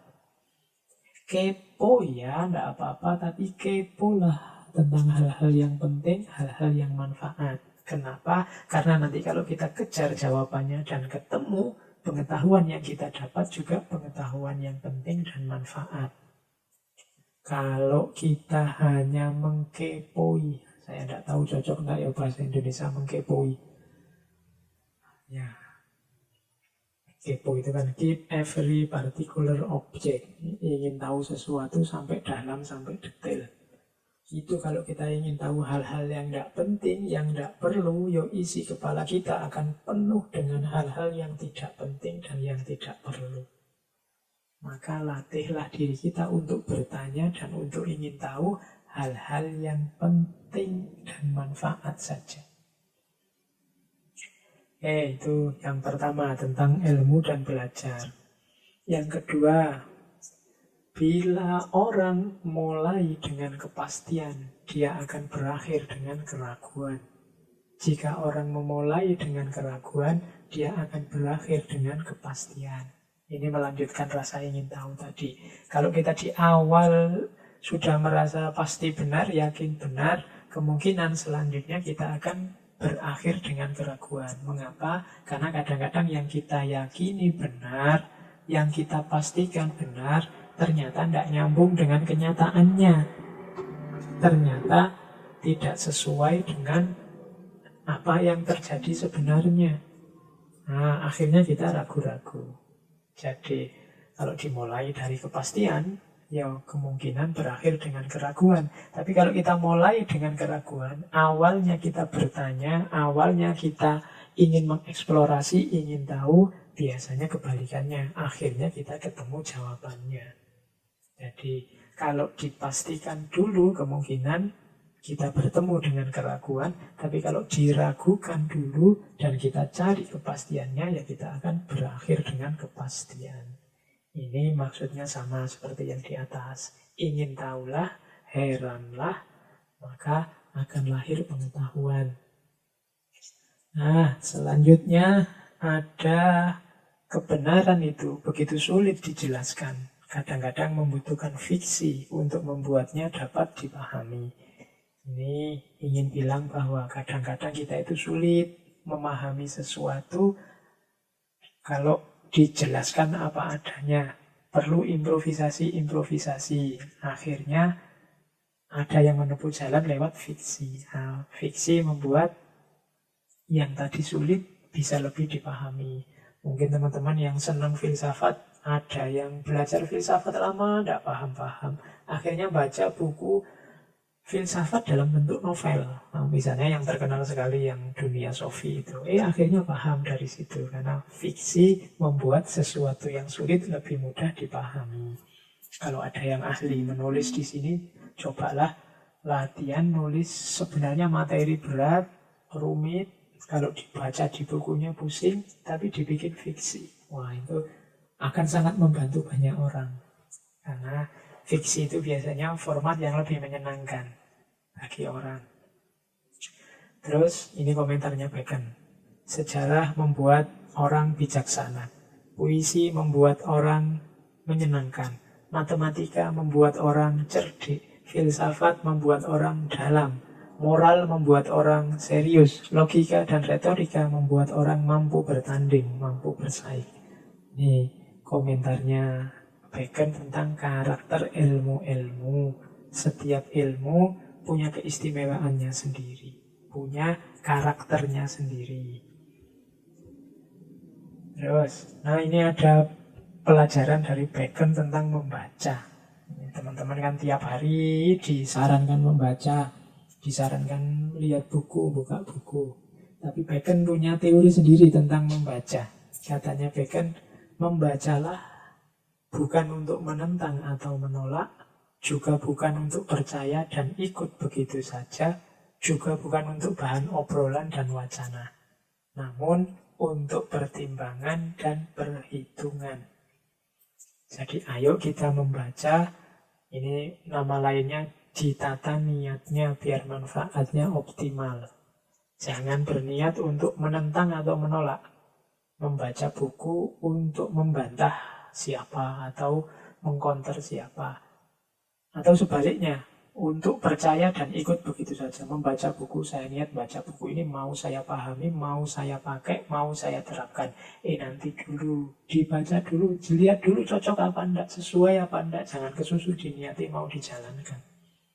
Juga jangan membaca hanya untuk bahan obrolan atau wacana. Membaca untuk iseng saja. Hanya untuk bahan ngobrol. Lumayan nambah-nambah masalah sama teman dengan bahan bacaan ini. Biar ada yang diperdebatkan. Nah, itu buang-buang tenaga, eman-eman. Tapi bacalah untuk menambah pertimbangan dan perhitungan. Nambah referensi, sehingga kalau kita mengambil keputusan bisa lebih akurat untuk hidup kita. Jadi itu sarannya Bacon. Membaca jangan untuk menentang atau membantah orang, jangan hanya untuk ikut begitu saja atau hanya untuk nambah bahan obrolan, nambah persoalan, enggak. Membaca untuk nambah wawasan, nambah referensi kita, sehingga pada saatnya kita butuh, dia bisa berguna, membuat kita mengambil keputusan lebih tepat. Katanya Bacon, beberapa buku untuk dinikmati, beberapa untuk ditelan saja, dan beberapa harus dikunyah dan dicerna. Harus dipahami benar karakter buku ya. Ada buku yang untuk dinikmati saja, dibaca saja, ya untuk menyenangkan kita. Alhamdulillah kan dapat ilmu, dapat pengetahuan itu kan senang. Jadi ada karakter buku yang begitu. Ada beberapa buku ya sudahlah ikuti saja, beberapa untuk ditelan saja. Tapi ada juga yang harus dikunyah dan dicerna. Oh, ini harus dicerna, ini harus dipahami, ini harus dibahas. Jadi kalau ada yang tanya, sampean beli buku kok enggak dibuka-buka, enggak dibaca-baca. Loh, karakternya buku itu macam-macam. Ada yang untuk dinikmati, ada yang untuk ditelan begitu saja, ada yang untuk dicerna dan dikunyah. Lah kok sampean enggak dibaca? Enggak, ini saya beli untuk dipajang saja. Oke.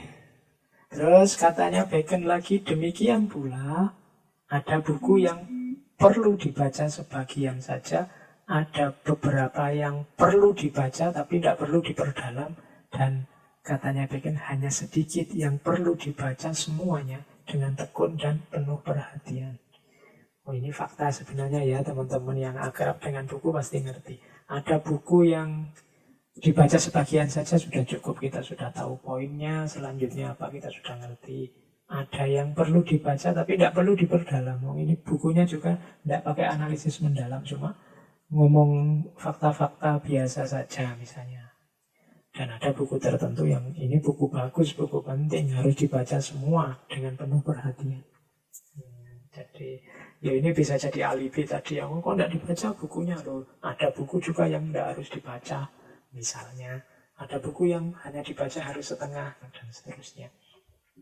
Mungkin ada juga buku yang sebagai pengantar tidur, kan ada teman-teman yang biasanya tidak tahan lama kalau pegang buku. Dapat 2 halaman sudah ngantuk, ingin tidur. Oke, kita lanjutkan ya. Ini masih banyak sekali quote. Nanti quotes ini saya baca cepat saja ya. Insya Allah teman-teman paham kok maksudnya. Ini dari Bacon. Harapan adalah sarapan yang baik, namun makan malam yang buruk. Sarapan yang baik apa? Awalilah hidup dengan harapan, maka engkau akan semangat. Tapi makan malam yang buruk, makan malam itu kan akhir-akhir di mana kita sudah melihat hasil. Kalau di terakhir kita baru mancang harapan, ya sudah selesai. Kebalik. Kalau kita berarti sejak pagi sampai malam kita tidak punya harapan. Harapannya malah ada di akhir. Padahal akhir itu ketemu hasil, pasti kita kecewa. Terus orang yang bijaksana akan membuat banyak kesempatan dibandingkan apa yang ia temukan. Orang pintar itu ketika dia mengalami satu peristiwa atau memahami sesuatu, itu bisa melahirkan banyak hal. Bisa memunculkan beberapa kemungkinan baru di kepalanya. Orang semacam ini adalah wise man, orang bijaksana, orang pintar. Ketika mengalami pandemi corona, itu kalau orang bijaksana, oh saya harus kerja di rumah. Wah, kalau kerja di rumah itu saya bisa A, bisa B, bisa C, gitu. Tapi orang yang tidak bijaksana begitu, kamu harus kerja di rumah. Dia bingung lah, gimana cara saya kerja di rumah? Dia tidak bisa melihat banyak kesempatan dalam apa yang sedang dijalani atau dialami. Itu maksudnya quotes ini. A wise man will make more opportunity than he find. Selanjutnya, lakukan apa yang ingin kamu lakukan sekarang. Kita tidak hidup selamanya. Kita hanya memiliki saat ini. Jadi, kebaikan apapun, kebenaran apapun, keindahan apapun yang ingin kita wujudkan, ayo diwujudkan sekarang. Menunggu apa lagi? Tidak ada jaminan usia kita masih panjang. Begin doing what you want to do now. We are not living in eternity. We have only this moment. Itu katanya Francis Bacon. Nah, ini ada yang unik. Imajinasi diberikan kepada manusia sebagai kompensasi atas apa yang tidak ia miliki.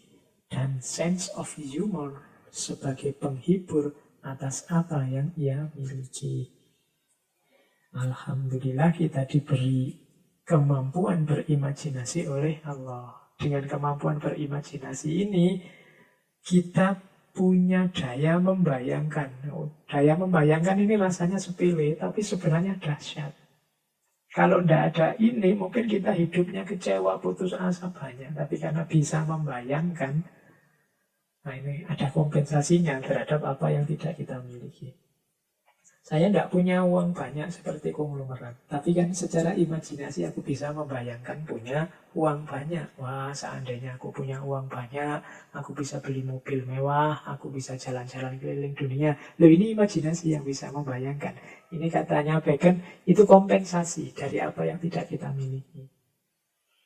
Nah, makanya orang yang tidak bisa berimajinasi itu malang sekali dia, karena membayangkan saja tidak mampu, tidak bisa. Nah, selama kita masih bisa berimajinasi, ya masihlah kita punya kesempatan untuk bahagia, paling tidak dalam bayangan. Tidak punya uang banyak, kuliah tidak lulus-lulus, ya dibayangkan seandainya nanti aku lulus cum laude, alangkah bahagianya. Loh, itu kan kompensasi, meskipun sebentar. Ada setidaknya katarsis, pelampiasan, biar kita tidak terlalu kecewa, tidak terlalu putus asa. Itu diantara yang harus kita syukuri. Selanjutnya ada juga sense of humor, kemampuan untuk humor. Dulu kita pernah ngomong humor satu sesi ya. Dengan sense of humor, jadi kemampuan kapasitas untuk gembira, untuk melawak, untuk lucu. Dengan ini kita bisa dapat hiburan atas apa yang kita miliki. Jadi kemalangan kita, kesedihan kita atas apa yang menimpa, itu kan bisa dikelola jadi menyenangkan dengan sense of humor. Teman-teman yang pintar melawak itu kan biasanya bisa mengolah ini jadi lucu, padahal itu seharusnya tragedi. Nah, itu oleh Tuhan diberikan pada kita sebagai hiburan. Betapa sayangnya Tuhan pada kita. Imajinasi diberikan, sense of humor diberikan. Orang yang tidak punya imajinasi, tadi saya bilang betapa malangnya. Orang yang tidak punya sense of humor juga menurut saya sangat tragis, hidupnya malang. Tidak ngerti bahwa ini sebenarnya guyon atau tidak. Hidupnya terlalu serius. Oke. Nah, manusia cenderung percaya apa yang lebih ia sukai sebagai kebenaran. Ini juga untuk pengingat pada kita. Kadang-kadang apa yang kita sebut sebagai kebenaran itu hakikatnya adalah kecenderungan jiwa kita sejak awal, bukan sesuatu yang kita cari. Jadi biasanya kita percaya dulu bahwa A ini benar, baru selanjutnya kita buktikan bahwa A ini benar. Awalnya berarti apa? Percaya. Dipercaya dulu, kecenderungan hati kita dulu. Saya sering bilang, sebagaimana yang dinyatakan oleh Imam Ghazali, manusia itu lebih disetir oleh hasratnya, oleh hatinya. Sementara akal itu hanya petugasnya, panglimanya. Kemudian, ini quotes dari Bacon, money is a great servant, but a bad master. Uang itu pelayan yang baik, namun majikan yang buruk. Kita kan mau tidak mau dalam hidup ini akan terlibat dengan makhluk yang namanya uang. Hati-hati, uang ini jangan dijadikan majikan, karena dia majikan yang buruk. Berarti apa? Uang jangan nyetir hidup kita. Hidup kita jangan diarahkan oleh uang, tapi sebaliknya jadikan dia pelayan kita. Kitalah yang mengelola uang. Banyak orang yang hidupnya disetir oleh uang, padahal harusnya dialah yang menyetir uang. Oke, masih ada lagi. Ini saya banyak sekali membawa quotes karena memang judulnya wisdom, kebijaksanaan. Mungkin ada 1-2 quote yang nyantol dalam hidup kita sebagai pedoman. Ini tentang usia, muda dan tua, dan karakternya. Orang muda lebih cocok mencipta ketimbang mengambil keputusan. Lebih cocok bertindak ketimbang memberi pertimbangan. Lebih cocok untuk menggarap proyek baru ketimbang berbisnis yang sudah mapan. Orang berumur terlalu sering menolak, berunding terlalu lama, berbuat terlalu sedikit. Tentu bagus jika menggabungkan kedua pekerjaan itu karena nilai yang terkandung pada masing-masing usia bisa melempangkan kekurangan yang melekat pada tubuh keduanya. Jadi orang muda cirinya gairah yang meledak-ledak, kreativitas, kerja, Sementara orang tua lebih cenderung berpikir, memberi pertimbangan, kemudian berunding, dan seterusnya. Ciri-ciri ini katanya Bacon enaknya memang digabung. Dalam hidup kita ada unsur mudanya, ada unsur tuanya. Unsur muda saja nanti cenderung gerusa-gerusu. Cenderung ingin cepat ke susu tanpa pertimbangan. Kalau tua saja terlalu banyak pertimbangan, tidak bertindak-bertindak. Nah, dikombinasi keduanya nanti akan bagus. Jadi, jangan bangga, wah saya ini sudah tua tapi jiwanya muda. Atau ada anak muda, kamu itu masih muda loh, gayanya kayak orang tua. Dua-duanya tidak bagus. Katanya Bacon, kalau bisa ya, saya itu ya tua ya muda. Saya siap untuk kerja cepat, saya siap untuk bertindak, saya siap untuk kreatif, tapi terkontrol. Dengan penuh perhitungan, dengan pertimbangan yang penuh. Nah, itu berarti ya tua ya muda. Jadi penting untuk hidup kita. Jadi gairah muda jangan sampai hilang, tapi kebijaksanaan yang tua juga jangan disisihkan. Dua-duanya penting untuk menghadapi hidup. Masih ada, masih ada dua cara menyebarkan cahaya. Menjadi lilin atau menjadi cermin yang memantulkannya. Untuk teman-teman yang mungkin punya tanggung jawab menyebarkan ilmu atau memberi manfaat apapun, itu kan sama dengan menyebarkan cahaya. Ada dua cara, menjadi lilin. Menjadi lilin itu berarti kita mencahayai sekitar, tapi kita jadi korban karena akhirnya kita habis. Atau menjadi cermin, kita hanya memantulkan cahaya. Nah, ini dua cara untuk menyebar kemanfaatan. Kalau bisa ya jangan jadi lilin, tapi jadilah cermin. Syaratnya cermin berarti kita harus membersihkan diri terus-menerus biar pantulannya bisa terang dan semakin terang. The less people speak of their greatness, the more we think of it. Ini saya tidak tahu sindiran maupun nasihat dari Bacon. Semakin sedikit orang membicarakan kebesarannya, semakin kita memikirkan kebesaran itu. Itu mungkin pengalamannya Bacon sendiri. Orang-orang besar itu dalam hematnya Bacon tidak perlu dia cerita tentang kebesarannya. Kalau dia kemana-mana banyak cerita tentang kebesarannya, kita malah tidak berpikir tentang kebesarannya. Tapi kalau dia tidak banyak ngomong tentang kebesarannya, kita yang merumuskan kebesarannya, kita yang memikirkan kebesarannya.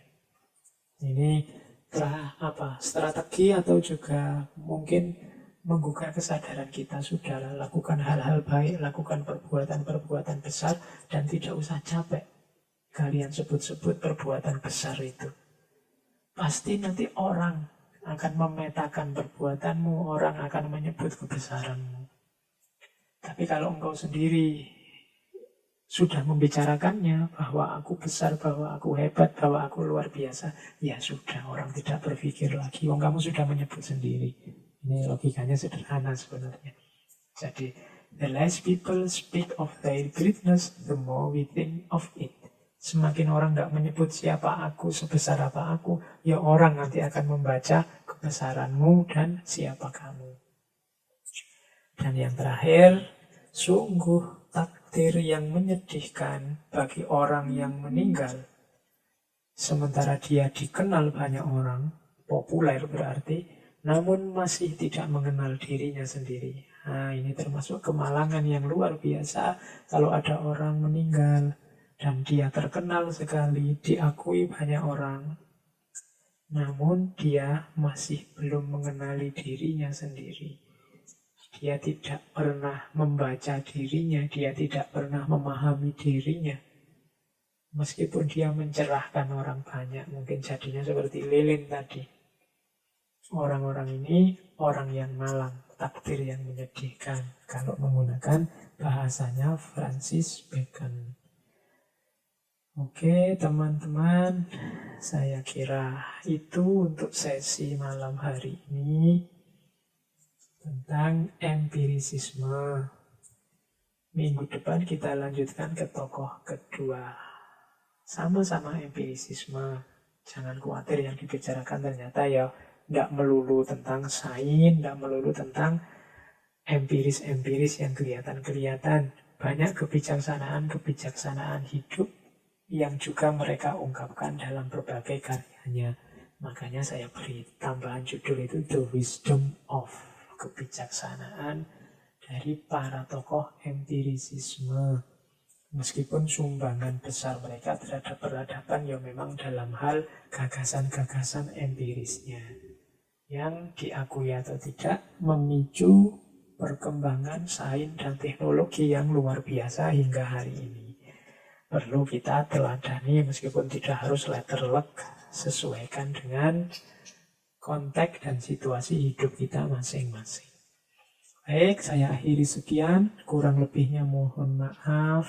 Wallahul muwaffiq, wallahu a'lam bishawab. Wassalamualaikum warahmatullahi wabarakatuh.